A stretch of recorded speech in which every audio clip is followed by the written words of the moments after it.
Good evening, and thank you for joining me for another Boring Books for Bedtime. I hope tonight's selection provides all the boredom your busy brain needs to quiet down and let you get some sleep. So find a comfortable spot, adjust your volume, take a nice deep breath in, let it out slowly, and off we go. Before we start tonight, I'd like to give a special shout out of thanks to 3 new members of our Patreon family, Robin, Ian, and Ariel, who signed up at our blissful level and will actually be getting their own private recording. I'm not saying I might be a little more loose with copyright restrictions when it's not going to the public, but I'm not saying it either. Thank you so much for becoming supporters of this podcast. You help make it possible and keep it an ad-free zone of relaxation for everyone, and it's much appreciated. If you're interested in checking out the perks available to subscribers on Patreon, or you'd like to support us through buymeacoffee.com with no subscription required, you'll find links to both of those in the show description. Now, let's get to the reading.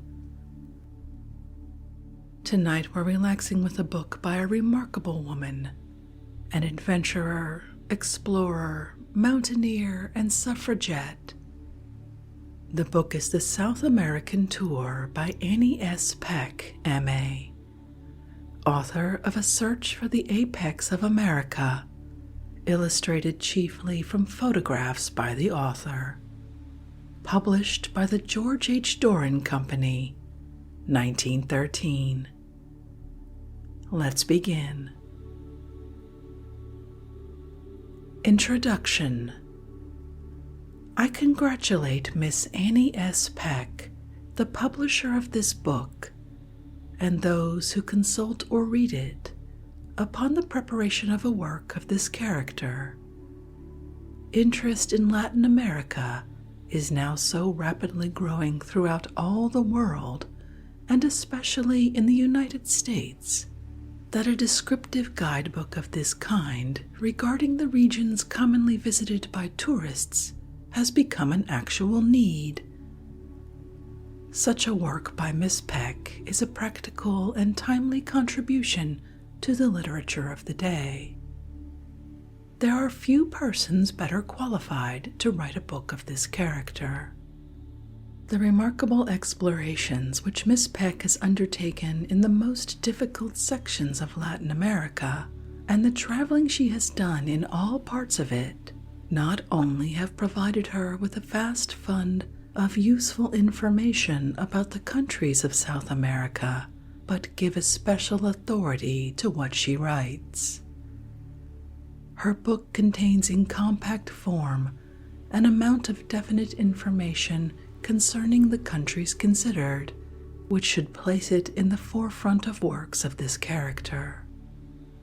While of course it is impossible for the Pan-American Union as an official organization, and myself as its official head, to endorse in any way a particular book, or accept responsibility for the statements and views it contains, it gives me real pleasure, from a personal standpoint, to express the hope that this work of Miss Peck will have a wide circulation and prove of decided help in promoting travel to and through the Latin American countries.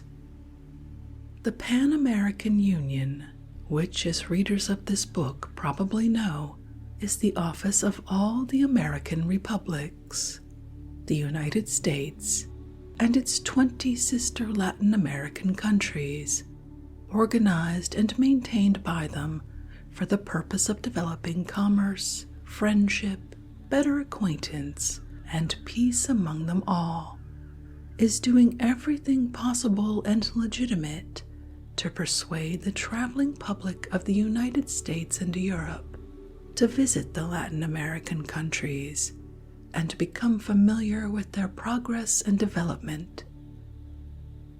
there is no influence in the world that helps more to advance friendship, comedy, and commerce among countries than travel back and forth of their representative men and women. Nearly every person who visits Latin America under the advice of the Pan American Union, upon his or her return, writes a letter expressing appreciation that this opportunity has been afforded of seeing these wonderful countries of the South. In conclusion, I would observe that if those who may become interested in Latin America through reading Miss Peck's book desire further information about any or all of these republics, the Pan American Union will always be glad to provide them with such data as it may have for distribution. John Barrett, Director General of the Pan American Union, Washington, D.C., USA, October 21st, 1913. For everyone. To all Americans both of the Northland and of the South, this book with due modesty is inscribed, in the hope that by inciting to travel and acquaintance, it may promote commercial intercourse, with the resulting ties of mutual benefit and respect. In the hope, too, that the slender cord now feebly entwining the various republics may soon draw them all into more intimate relations of friendship, at last into a harmonious sisterhood in which neither age nor size shall confer superior rights, but mutual confidence based upon the foundations of justice shall ensure perpetual peace. The opportunity is here improved to express my grateful acknowledgment of kindly assistance and attentions of diverse character, received throughout my travels from many of my own countrymen, from Englishmen invariably interested and ready to aid, and from the ever courteous and helpful Latin Americans. As a complete list of these would be too long, I permit myself the mention of those only who are entitled to a special recognition. Our Minister to Bolivia, 1910 to 1913, the Honorable Horace G. Knowles, and the governments of Bolivia, Chile, and Argentina, without whose prompt and substantial aid this work would have been impossible. That its usefulness may be such as to convey to them a valid return is my earnest aspiration. The indulgence of critics and of tourists is sought for errors, few, I trust, and deficiencies which may be discovered. These and other faults will have crept in on account of a preparation somewhat hurried that the book might earlier be of service, and from the impossibility of securing on some points exact and adequate information, in spite of diligent investigation and careful scrutiny of facts and figures. Many items of interest and importance have been omitted, lest the book should be too long. The selection of material, it is hoped, will be suitable to the general reader, though doubtless everyone will find topics presented to which he is indifferent, and others neglected which appear to him of greater consequence. Any just criticism or suggestion presented to the author will be gratefully received and considered, with a view to incorporating it in a subsequent edition. The South American Tour. Foreword. The South American Tour. Como no? Why not, as many Spanish Americans say when they wish to give hearty assent. Have you been around the world? Do you travel for pleasure or business? Whatever your object, Whether your purse is full or you wish to fill it, the southern half of our hemisphere is a land which should not be ignored. What is there to see? May the journey be taken in comfort. These things shall be revealed in detail after a few general facts have been presented. Is the enjoyment of scenery the chief aim of your travel? With ease you may behold some of the finest in the world, much more if you care to take a little trouble. Snow-clad mountains galore rising above 20,000 feet, dwarfing the Alps into insignificance. Giants to be admired not only from afar, as tourists in India gaze upon the Himalaya, but from nearer points, even from their very foot. Smoking volcanoes, cliffs more lofty than those of the Yosemite, wonderful lake scenery including the highest sheet of water 12,500 feet where steamboats ply. Strange yet fascinating deserts, wondrous waterfalls, one of these surpassing Niagara in height, volume, and beauty, magnificent tropical vegetation and forests, the highest railroads, the most picturesque and beautiful harbor of the world.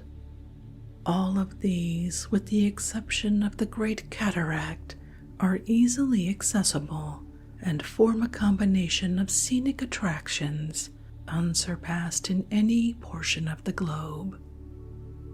Do strange people and cities interest you more? You may wander in towns old and quaint, containing buildings of centuries past, and in cities quite up to date, growing with the rapidity of our own. In a few places, Indians in peculiar garb may be seen by the side of Paris gowns and English masculine attire. In others, an Indian with sandals, hood, and poncho would attract as much attention as on Broadway. Several cities have boulevards, parks, and opera houses, finer than any of which North America can boast. Do you care for ruins, antiquities? These also abound. Whole cities of the dead are there, and others where the new civilization rises above or by the side of the old. Temples, palaces, fortifications, ancient statues, mummies, and pottery may be cursorily admired or profoundly studied, and search may still be made for undiscovered monuments of a prehistoric past.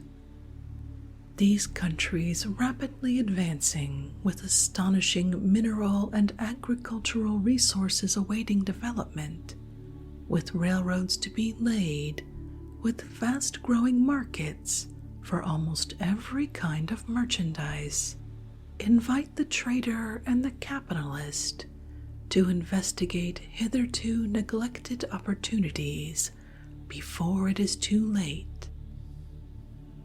Well informed as to what there is to see, the possible tourist is certain to inquire if the journey will be comfortable.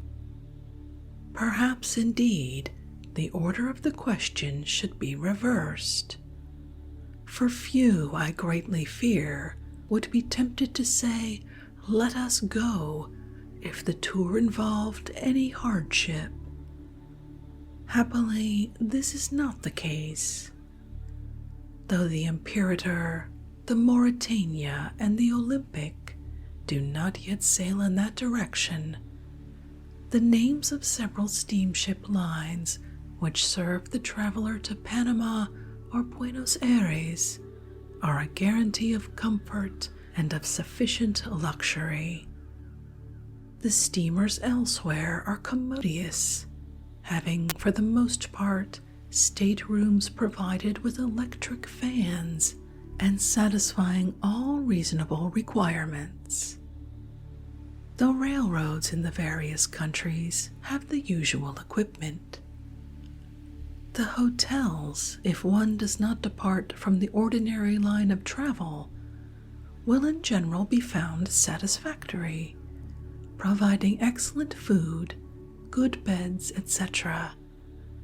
And in those cities where some little time should be spent meeting the wants of all, except the ultra-fastidious tourist. If we do not sympathize with the cry, "See America first," bearing in mind that America is the whole and not a fraction of the Western continent, at least when we have seen the Old World, instead of ever retracing our steps in familiar ways, let us seek the strange New World beyond the Equator, where a brief tour will reveal a multitude of scenes amazing and delightful even to the experienced traveler. The South American Tour. Chapter 1. What the tour is, how and when to go, what it costs. The South American tour, rapidly becoming fashionable and popular, and about to be described, includes the most interesting and accessible portions of that continent, its finest scenery, its greatest cities. A wonderful variety in the swiftly moving pictures prevents any dullness on the part of the intelligent traveler, who is ever kept alert for the continually fresh experiences of this remarkable journey. My tourist party will be conducted first to Panama, where soon the sail from ocean to ocean through an immense artificial channel will awaken sensations of wonder and pride. The opportunity then to continue in the same vessel along the west coast of South America, invaluable for commerce and for those on business bent, may prove a disadvantage to the pleasure traveler by tempting him to pass with a mere glance the city of Panama and other spots worthy of observation. On the Pacific side, Peru, Bolivia, and Chile will be visited by everyone. A few may make the side trip to Ecuador, Guayaquil, and Quito. In order to return along the east coast, one may complete the circuit of the continent by sailing down through the Straits of Magellan past Puerto Arenas and up on this side, or with the greater number may cross the Andes by rail, thus to reach the metropolis of South America, Buenos Aires. Thence after, or if not including, an excursion to Paraguay and to the greatest of American waterfalls, the Iguazu, one may sail to Montevideo in Uruguay, from there to Brazil, returning from Rio de Janeiro directly to New York, or by way of Europe as preferred.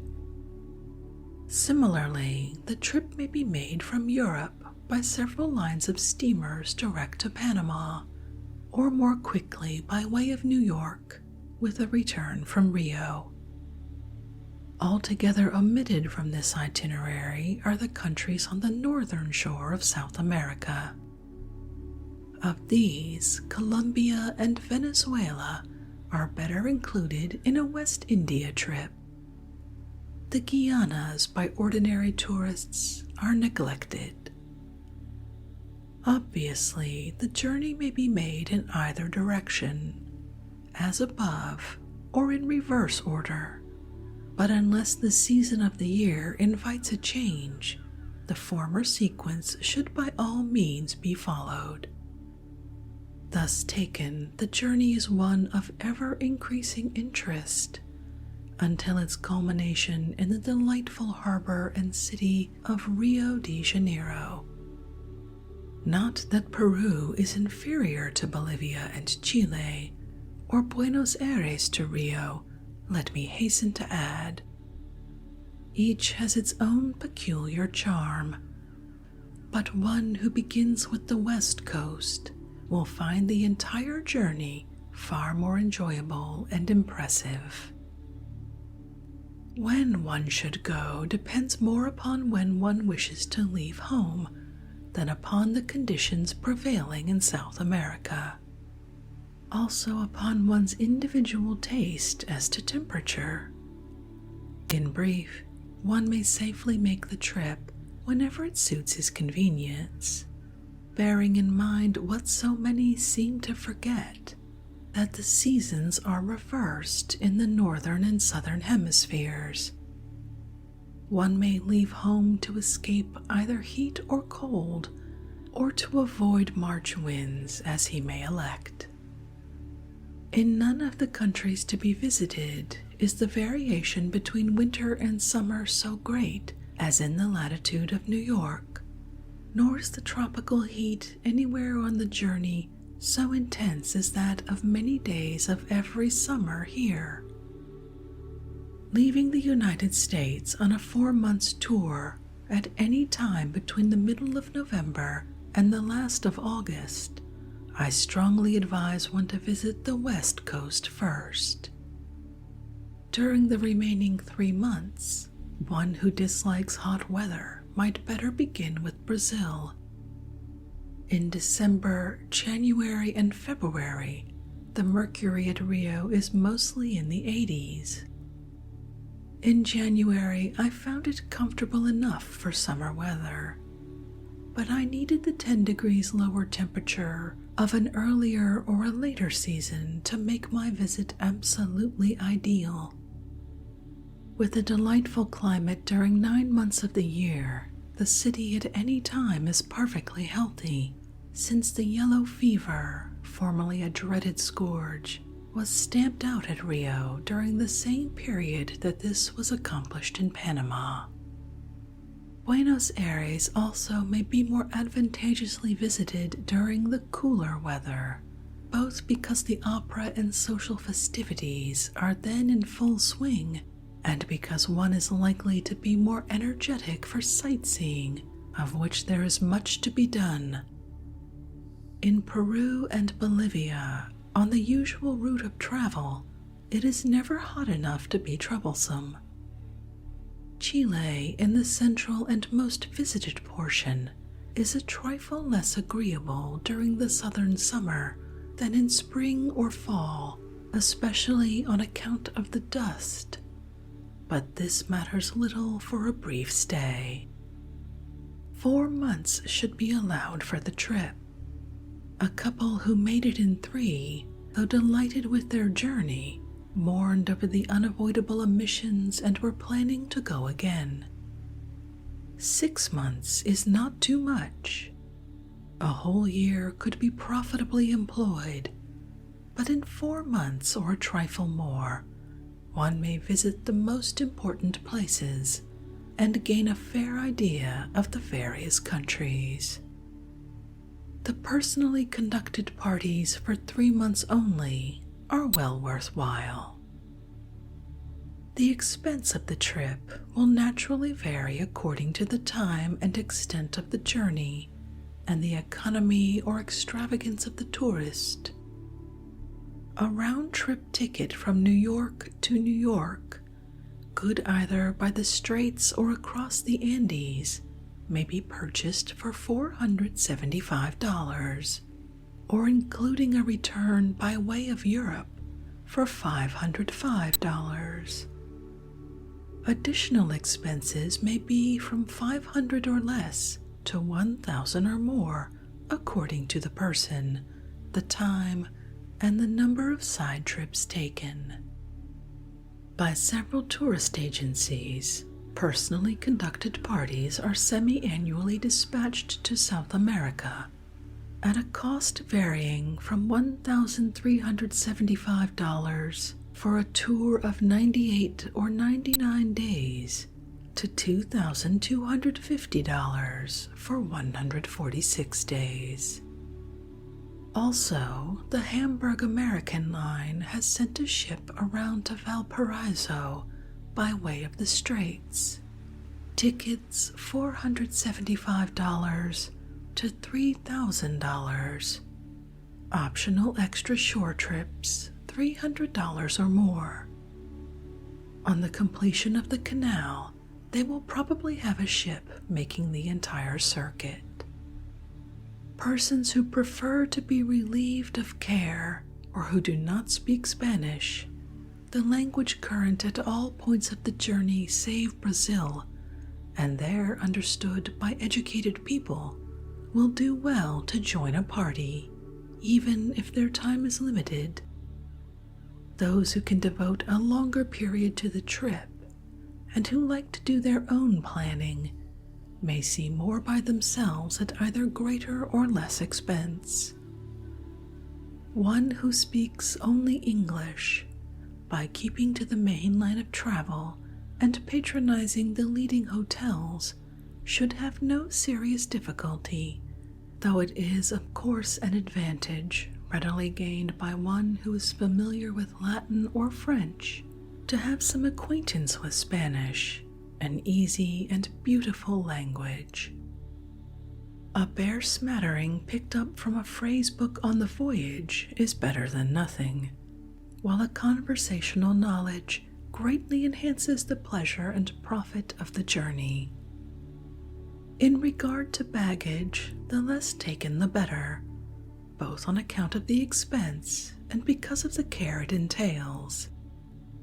Yet it is well to have a fair supply of good clothes, since evening dress is everywhere more strictly en règle than in most parts of the United States. The steamships are not all rigid as to the precise amount of baggage, though the allowance on different lines varies from 150 to 400 pounds. The railroads are strict, and extra baggage is expensive. Only 100 pounds are allowed.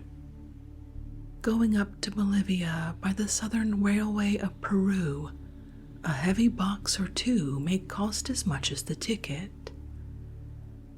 Many tourists take only hand baggage to Cusco and La Paz, leaving on board the steamer their heavy pieces, to be reclaimed later at Valparaiso.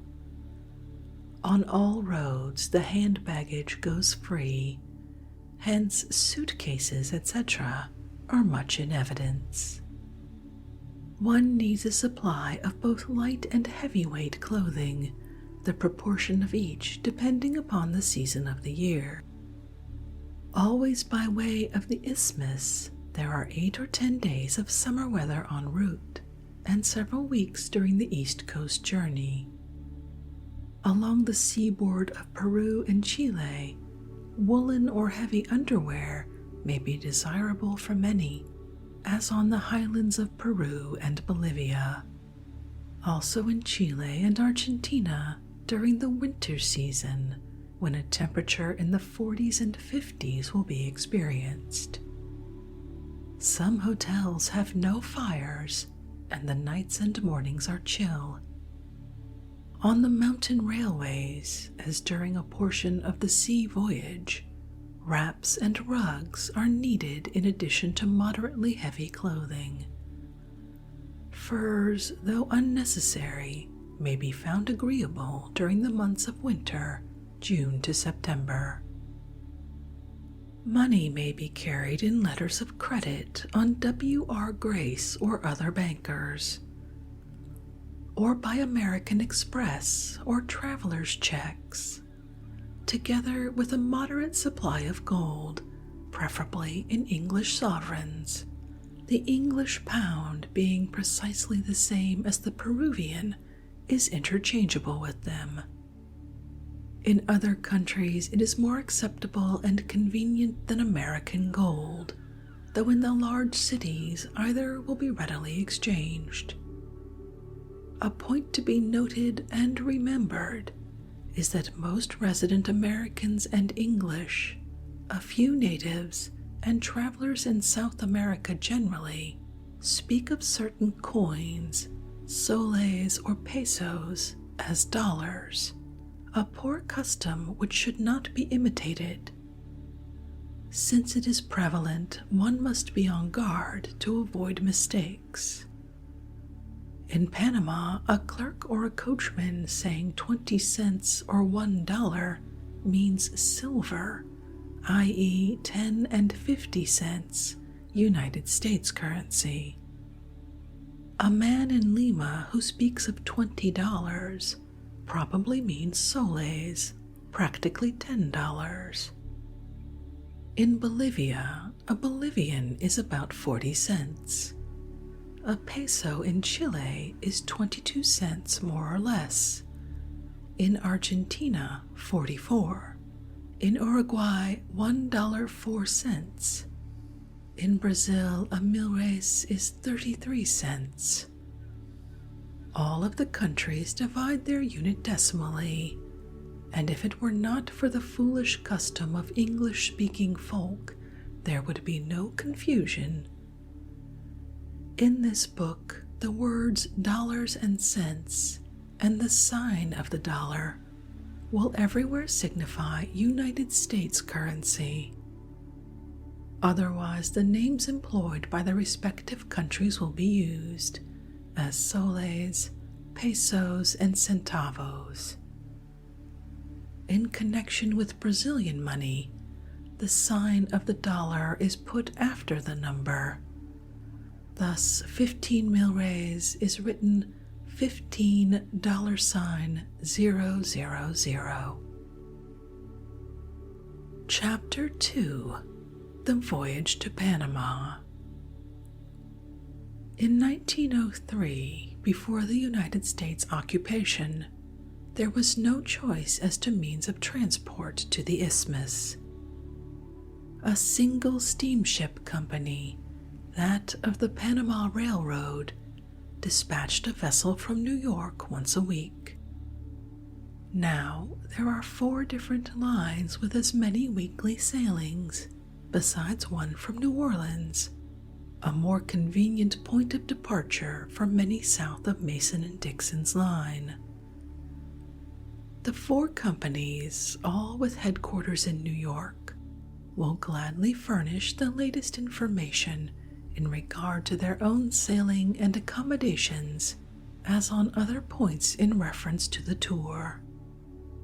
The lowest fare from New York to Cologne, $75, to Panama, $78, is the same on all lines, better accommodations being provided for a supplementary fee of from $15 up. It is wisdom to purchase, if not a ticket for the round trip, one as far at least as Melendo, $191, as a slight reduction is made on through tickets. Stopovers are allowed at any of the ports of call, and on the east or west coasts of South America, the journey may, if more convenient, be resumed on certain other lines of steamers without extra charge, save for embarking or disembarking in the small boats. The respective merits of the 4 steamship lines to Panama are a matter of opinion. On 3 of these I have enjoyed the voyage, especially my last, in a luxurious suite on the Prinz August Wilhelm of the Atlas Hamburg American line. The old Panama Company claims that its boats are provided with all of the comforts afforded by the others, including rooms with private baths. It has slightly irregular sailings, 7 a month, with several steamers making the journey in 6 days, instead of the 7, 8, or 9 occupied by ships of the other lines. Those who prefer American cooking or the shorter voyage will choose one of these ships. The Royal Mail and the Hamburg American lines are quite similar to each other in service and accommodations. The boats of the former sail for Cologne on alternate Saturdays, calling on the way at Antigua, Cuba, and at Kingston, Jamaica. Those of the latter sail every Saturday, touching at Santiago de Cuba and Kingston. The Royal Mail steamers are scheduled to arrive at Cologne on Sunday, 8 days from New York, connecting with the PSN boats departing on Monday for the south. But through tickets are good by any of the 3 lines on the other side, and one may delay on the isthmus for a few days or weeks of sightseeing. The Hamburg American steamers arrive at Cologne Monday, 1 week connecting with the PSN steamer, the next with one of the Peruvian and another of the Chilean line sailing the same afternoon. No one, however, who is making a pleasure trip should cross the isthmus without staying over a few days. The United Fruit Company boasts of a great white fleet with 4 sailings to Cologne a week, 2 on Wednesday and Saturday from New York, and 2 on the same days from New Orleans. These ships, they say, are the only ones going to Cologne which were designed and built especially for tropical service, thus having all of the latest devices for comfort as well as for safety. Among these are bilge keels and automatic watertight compartments. A wireless equipment, as a matter of course, the boats of all lines carry. These have also a submarine signal apparatus to give warning of the proximity of another vessel, and as an especial feature, lifeboats which with a patent lever may be swung off and lowered by a single man.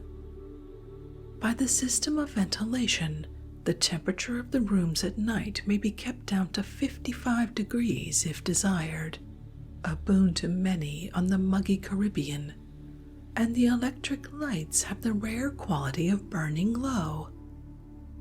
All of the boats on the various lines have pianos and music, most of them cards, checkers, chess, and libraries, the United Fruit Company supplying the latest magazines. The Saturday steamers of this line from New York call Thursday at Kingston, Jamaica, where they remain until 2 p.m. Friday. They are due at Cologne at noon on Sunday. The Wednesday steamers take a day less for the trip. At Kingston, where they arrive on Monday, they remain from 7 a.m. till 4 p.m. The isthmus is reached at 1 p.m. on Wednesday. The opportunity to go by way of New Orleans may appeal, especially in winter, to some who have not visited that city, and to those who desire to avoid the possibility of 2 or 3 cold, stormy days on the sea before entering the regions of perpetual summer. The steamers sail in 5 days to Cologne, the Saturday boats arriving Thursday a.m., and the Wednesday boats Monday morning. The voyage to Panama, indeed all of the 6 or 7 weeks on the sea, which are a necessary part of this tour, will be likely to prove an agreeable experience, even to those who as a rule do not enjoy the ocean. While the waters of the Atlantic may at any season be turbulent and tempestuous, the portions of both oceans which are to be traversed are for the most part so smooth that unless persons are determined to be seasick, whether they have occasion or not, it is probable that they will suffer little or none from this unpleasant malady. Ordinarily, the sail to Panama under sunny skies, over unruffled seas, in weather, after a day or 2, warm enough for summer clothing, is a pleasure unalloyed. On the Caribbean, it might be a trifle muggy and sticky, but if favored with sunshine, the wonderful blue of the waters, deeper than that of the Bay of Naples, affords solace. On some of the ships, a little dance on deck, if happily under a tropical moon, may be an experience affording delightful memories. After leaving New York Harbor and the adjoining coast, the first land to come within range of vision is that of Wattlings Island, noted for a lighthouse of great power and value. Otherwise unimportant, it acquires interest from the fact that on this shore Columbus is believed to have made his first landing in the Western world. The island is thus entitled to the more pretentious name San Salvador, bestowed by the great explorer upon the land where first he trod in devout thanksgiving after many weeks of painful suspense upon the limitless ocean. Fortunate is the traveler who towards sunset enters Windward Channel, passing before dark the desolate wooded bluffs of the eastern extremity of Cuba, Cape Maysi, and later having a look at the southeast shores, where rise somber, forest-covered peaks to an imposing height, the loftiest above 8,000 feet. From a Panama or United Fruit Company steamer, no more will you see of Cuba, but on a boat of the Royal Mail, you will already have called at Antilla, in the eastern section of the island's northern shore, a new and growing seaport on Nipe Bay and the north terminus of the Cuban Railway. Extensive docking facilities have been provided, large warehouses, immense tanks for molasses, a good hotel, and plans are made for building here a great commercial city. By the Hamburg-American line, the first call is made on the south side of the island, at the more famous and considerable city Santiago de Cuba, which, founded in 1514, is said to be the oldest settlement of size in the Western Hemisphere. It has also historic interest. That Hernando Cortes from this port, November 18th, 1518, set out for the bold conquest of the Aztec Empire is a fact less widely known than the more recent circumstance that in this sheltered harbor the fleet of Admiral Cervera lay concealed until July 3rd, 1898, it sailed forth to its doom. In the narrow portal, less than 600 feet wide, rests the old Merrimac, sunk by Lieutenant Hobson and 7 others, June 3rd, 1898. On the right of the entrance, crowning a bluff 200 feet high, is the old Morrow Castle, an ancient fortress of picturesque appearance, begun soon after the founding of the city, and possessing towers and turrets in genuine medieval style. 6 miles farther, at the head of the bay, on a sloping terrace with steep hills behind, is the bright, gay city, though at the noontide hour it may seem a trifle sleepy and dull. If time permits, a drive on the fine roads will be enjoyed. To the San Juan battlefield 3 miles distant, and to El Caney a little farther, the fare is $1.50 for a single person, $2 for several. The longer drive to Morrow Castle, fare $3.50, affords charming views.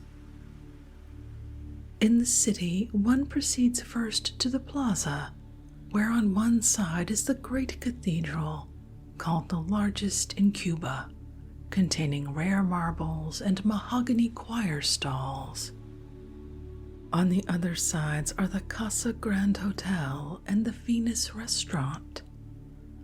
Nearby is the Philharmonia Theater, where the famous diva Adelini Patti is said to have made her debut.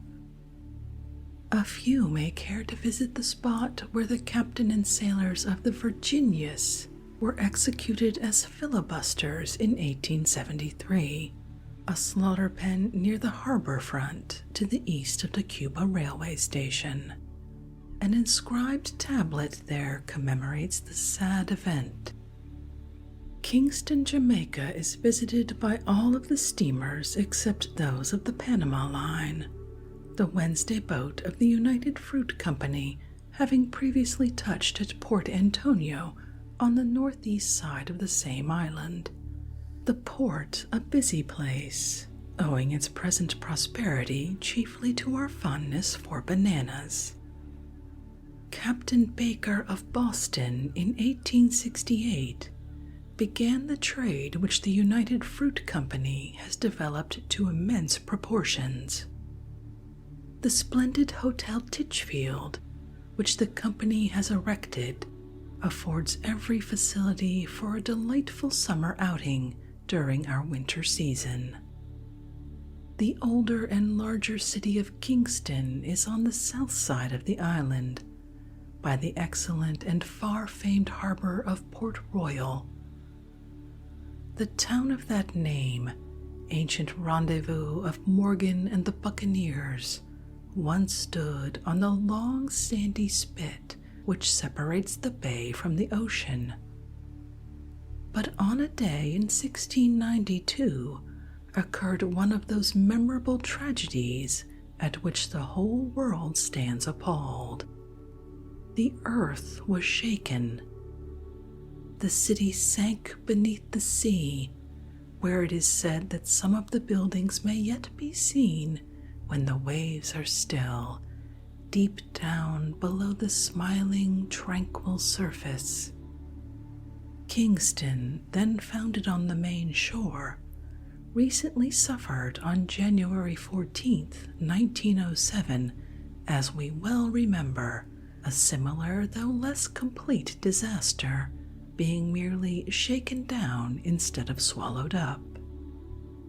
Like San Francisco, it was promptly rebuilt with better architecture. Quite up to date with electric cars and other modern conveniences, it is an attractive place of scenic and tropical beauty. Excellent, too, for shopping. Interesting are the markets, the old parish church, badly shaken but still standing, the main streets, King and Queen, at right angles to each other, the Jamaica Institute with museum and library, where among other historical curios may be seen the famous shark papers, in 1799 thrown overboard, swallowed by a shark, but soon after rescued from his maw, to the discomfiture of the Yankee captain of the Nancy, an American privateer. In the suburbs of the city within easy reach is King's House, the fine residence of the Governor-General. Worth visiting via electric cars is Hope Gardens, an estate of 220 acres, with a fine collection of indigenous plants and many exotics. The splendid roads over the island, the possibilities for delightful excursions, the most enchanting the ascent of Blue Mountain, 7,423 feet, would tempt to a longer stay.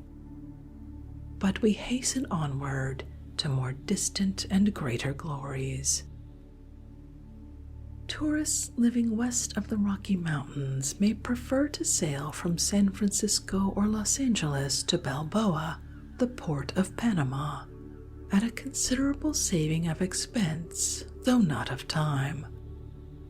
Express steamers twice a month make the voyage from San Francisco in 14 days with the single call at San Pedro, Los Angeles. Fare $85. While 3 times a month there are other boats which do not stop at San Pedro but make 11 calls in Mexico and Central America, thus affording opportunity to see some of those ports, consuming 26 days on the trip. On these steamers, the fare is $120. All these boats are of the Pacific Mail Steamship Company. By way of New York, the journey from San Francisco to Panama may, with close connection, be made in 10 or 12 days.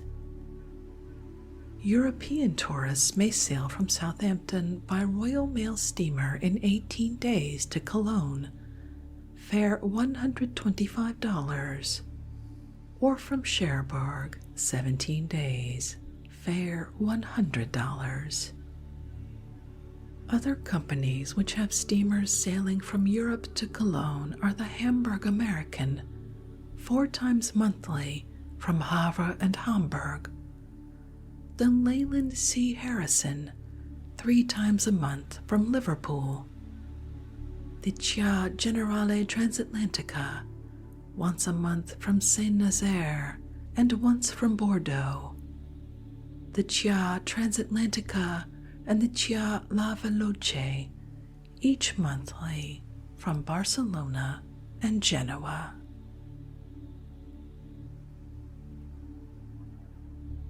And with that, I think we'll end this evening's reading from the South American Tour by Annie S. Peck. When next we return to this book, and we will definitely be returning to this book, we're going to get a picture of the Panama Canal, contemporary with its actual construction, so that will be interesting. If you'd like to read ahead and take a look at this work for yourself, as always, you'll find a link to a free ebook version from Project Gutenberg in the show description.